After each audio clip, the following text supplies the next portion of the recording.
Don't dry up frogs. They're the best yet at staying wet. Story and photos by Marty Crump, Ph.D. Dry season in northern Argentina is hot. I often wore shorts and t-shirts there during my search for frogs. I spent a lot of time with my Argentine friends, Felix and Gabby. Like me, they are scientists. One June day, they took me on an expedition to find the perfect frog pond. We drove 50 miles along a dusty dirt road.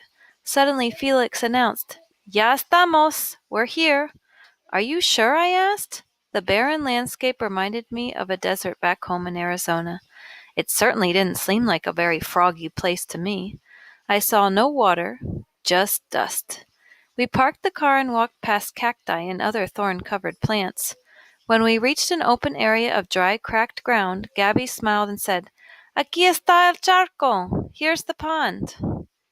Again I asked if they were sure.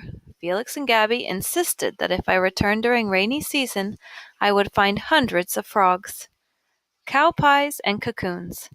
Where were the frogs hiding? I did a little detective work. Near the edge of the dry pond, I turned over a log and found a warty brown rococo toad. Toads are a type of frog. The dirt beneath the log was damp. The toad had found itself a good spot.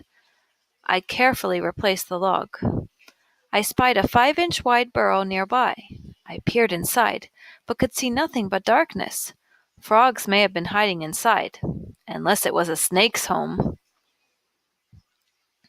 3 tree frogs huddled together under a cow pie. This dropping was dry on the outside, but moist underneath.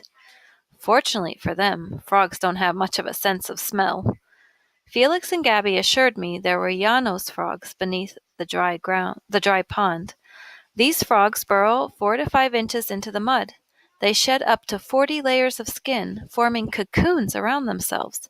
These cocoons help to keep them from losing water. The frogs sleep underground for several months, unaware of everything above them, such as biologists searching for the perfect frog pond. When the rains start up again, water soaks into the cocoons. The frogs break out and wriggle to the surface. They're hungry and ready to eat anything smaller than they are, even other frogs. Inside Out Raincoat. We saw only one frog that day that was not hiding. It was a painted belly monkey frog.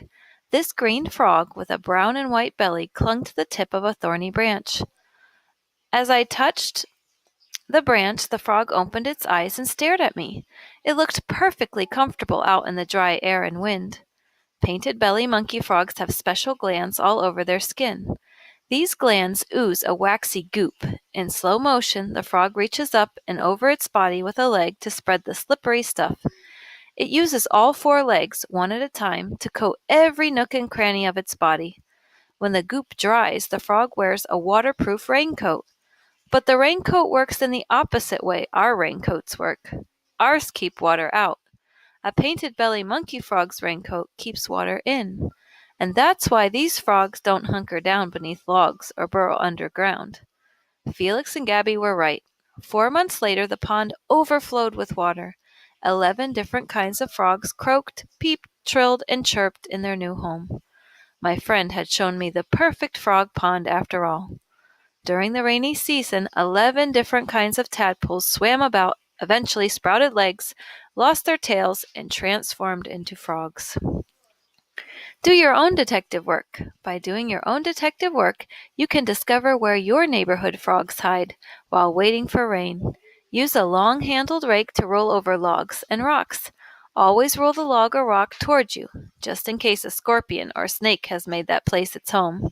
Avoid reaching into any holes. Always return logs and rocks to their original positions. Remember, animals live under these objects. If you pick up a frog, handle it gently and return it to the same spot. It chose that spot for a reason.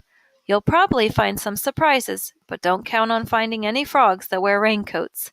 Painted belly monkey frogs live only in South America.